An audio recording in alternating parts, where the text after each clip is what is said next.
Itoophiyaan iddoo aara galfii fi damee turizimii bakka bashannanaa fi qorqalbii sammuu namaa ofitti hawwatu hedduu qabdi. Waggoottan jijjiiramaan booda iddoowwan bashannanaa fi aara galfii ta'an kun kutaaleewwan biyyattii iddoo garaagaraatti ijaaramuun lammiileef giddugala bashannanaa fi boqonnaa sammuu ta'aa jiru. Paarkiin tokkummaas paarkii yeroo jijjiiramaan booda magaalaa Finfinnee keessatti ijaaramuudhaan lammiilee biyya keessaa fi biyya alaatiif iddoo aara galfii fi qorqalbii ta'edha.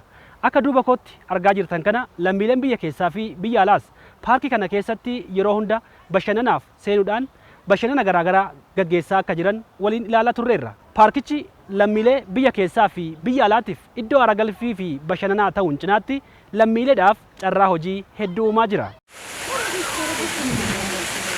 Paarkichatti namoonni carraa hojii argachuun hojjechaa jiran fayyadamoo ta'aa jiraachuu himuun carraa hojii argataniin cinaatti haala teessuma lafaa fi qabeenya paarkichaatiin bashannanaa boqonnaa sammuu argachaa jiraachuu himaniiru. Paarkiin kun adda kan dhaabbate na qofa utuu hin ta'iniif warra akka koo ofirraa na fakkaataniif seenaa guddaadha, hojii guddaa uumeera. Bineensotaan kanaan dura argiilee addaatu dhufee argeeran.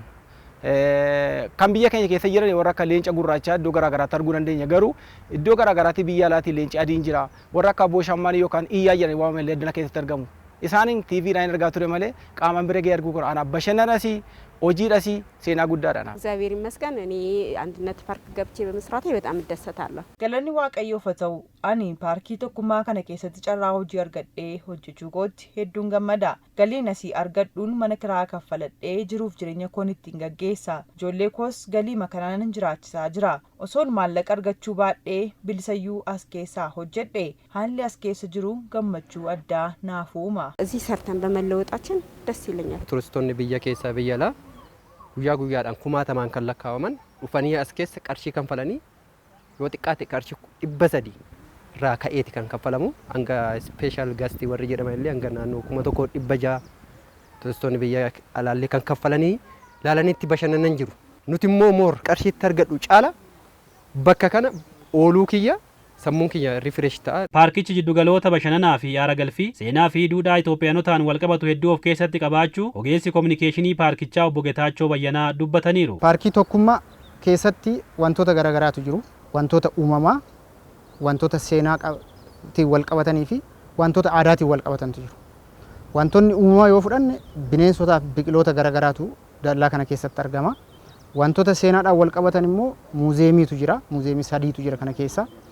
Wantoota aadaadhaan wal qabatan immoo wantoota turizimii hawwata turistii ta'an biyya kana keessatti aadaa fi hooma kan bakka bu'anii godoowwan sabaaf sablammoota yookaan naannolee biyya keenya keessa bakka bu'an as keessatti argamu jechuudha. Paarkiin tokkummaa bakka bashannanaa ta'uu bira darbee kallattii lammiilee 500 oliif carraa hojii uumee kan jiru ta'uu obbo Getaachoon AMN itti himaniiru. Carraa hojii paarkonni kun keessatti waliigala yoo ilaalle namoota 500 ol kallattiidhaan qacaramanii iddoo kana keessatti hojjetaa jiru.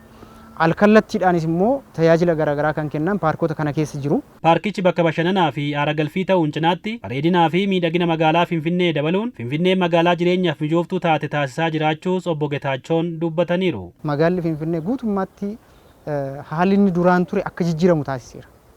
Miidhagina isaatiin yeroo ilaaltanii Inxooxxoodhaa kaasee hanga asitti kan jiru baay'eetti jijjiirame, baay'ee miidhagee wantoonni garaagaraa baay'inaan guutamaniiru. Gama biraatiin immoo jijjiirama qilleensa magaalaa kanaa baay'ee dabalee jireenyaaf hawwattummaa isaa baay'ee dabalee jechuudha. Akka biyyaatti paarkonni ijaaramuun tajaajilaaf qaqqaban lammiilee hedduuf carraa hojii uumaa jiraachuunis himameera.